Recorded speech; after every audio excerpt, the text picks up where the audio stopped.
Muito bom, né, Júlio? Então, nós estamos falando, doutor Nador, da higienização, né, desse banco de dados, onde esse titular, essa pessoa física, tomará contato com essa política de privacidade e até declinar, né, de integrar esse banco de dados, faz lá o tal do opt-out, né, lá no finalzinho lá desse e-mail, se for o canal, enfim, você vai depurando isso.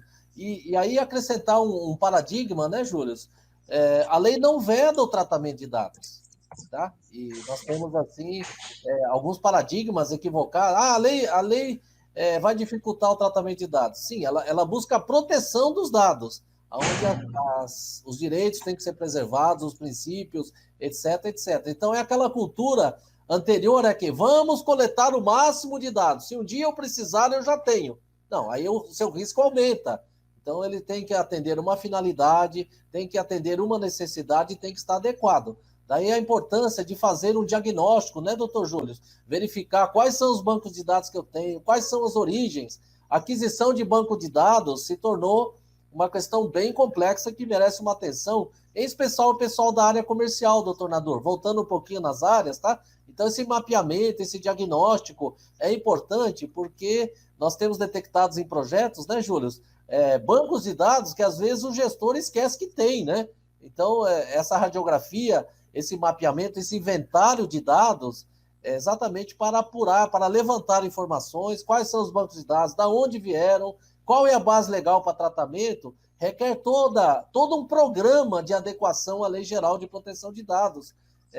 Esse assunto, o banco de dados anteriores, merece uma atenção especialíssima, olhos redobrados nesse assunto para afastar as sanções administrativas da lei. A resposta fica um pouquinho longa, mas é um assunto complexo e merece, assim, esse olhar, esse alerta para o nosso internauta, né? Para aquele, aquela história, um olho no gato, outro olho no peixe agora, né? De olho na LGPD, olhar para dentro da lojinha e falar, opa, peraí, deixa eu falar com o meu consultor jurídico, né? O consultor dedicado a esse tema, porque nós estamos aprendendo esse assunto de proteção de dados e combatendo a cultura anterior da máxima coleta, de um cuidado não tão adequado, e essa lei ela traz questões importantes, né, doutor Júlio, de responsabilização. Então, acho que conseguimos responder aí a questão do banco de dados anterior. Sobre os dirigentes da empresa, quais os cuidados que eles devem tomar na gestão interna dos dados. Esses dados podem ter fuga, né?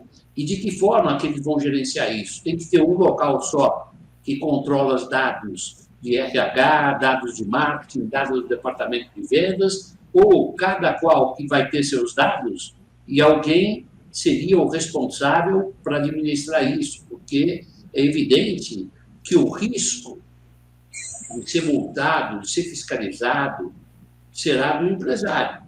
A empresa que detém os dados e eles precisam cuidar desses dados, tratar esses dados. Agora, de que maneira eles podem fazer isso, né? E controlar as pessoas deles mesmos, os funcionários internos do departamento, para que isso não venha causar um dano à empresa posteriormente. Né? Então, vocês ficam à vontade, essa é uma pergunta que realmente tem um fundamento grande. Os empresários, eles querem saber o que realmente eles precisam tomar cuidado dentro da sua empresa. É a principal pergunta, né? É a principal resposta também, né? Porque é o caminho aí a ser seguido. Pode seguir, Cláudio. Tá, bom, assim, falando em termos aí sistêmicos, holísticos, né, numa visão macro, doutor Nador, o empresário, o controlador, né, que a lei chama ele de controlador, aquele que tem o poder, né, a quem compete as decisões sobre tratamento de dados no âmbito da gestão em proteção aos dados desse titular. Então, numa resposta simples, seria ele, para mitigar ou evitar esses riscos, ele deve implantar, doutor Júlio, alguns chamam de programa de privacidade e proteção de dados, tá? Com várias frentes, com vários projetos, exatamente protegendo esses bancos de dados em várias áreas, assegurando a tal do compliance, né? É um termo em uso, esse compliance ou compliance digital, fazendo aderência à Lei Geral de Proteção de Dados. Ele tem algumas fases importantes em relação a isso, né? Alguns defendem aquelas fases do diagnóstico, do inventário de dados, também depois implementar, organizar esses dados, levantar as hipóteses legais e garantir uma avaliação e melhoria contínua nesses processos de adequação, tá? Objetivamente, em relação aos operadores, porque do lado nós temos o titular, que merece a proteção dos dados. Do outro lado, nós temos, como nós já comentamos, as pessoas jurídicas, direito público e privado, a quem cabe, né, cuidar desses dados, e ele tem os operadores, que a lei chama, né, doutor Júlio? São as pessoas, é o preposto que trata dados em nome do controlador, da pessoa jurídica ou a pessoa física que utiliza para fins econômicos. Então, cabe a esse controlador estabelecer procedimentos buscando essa proteção dos dados. Um dos documentos é esse que comentamos, que é a política de privacidade, onde, doutor Nador, o próprio empregado ele tem que estar sensibilizado às novas regras de proteção de dados. Isso pode ser formalizado no aditivo ao contrato de trabalho. Então, de novo, nós voltamos ao pessoal de recursos humanos que tem um contrato de trabalho e deve celebrar esses aditivos se for seletista. Se for uma pessoa física prestadora de serviços, você deverá celebrar aditivos contratuais também com essa pessoa física prestadora de serviço ou um outro operador, que pode ser uma pessoa jurídica prestadora de serviços, celebrar aditivos, porque, vou dar um exemplo concreto, só para tangibilizar isso.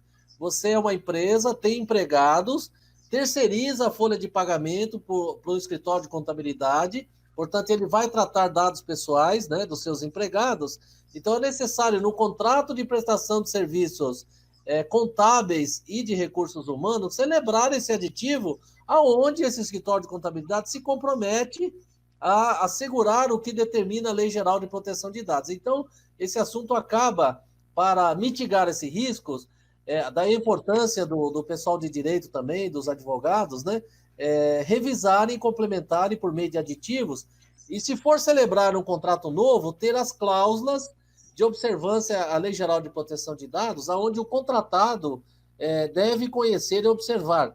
Então, são vários movimentos. Sensibilizar a equipe interna, revisar os contratos. Se você armazena também esses dados, né, doutor Júlio, na nuvem, será que os contratos que eu tenho atualmente são adequados?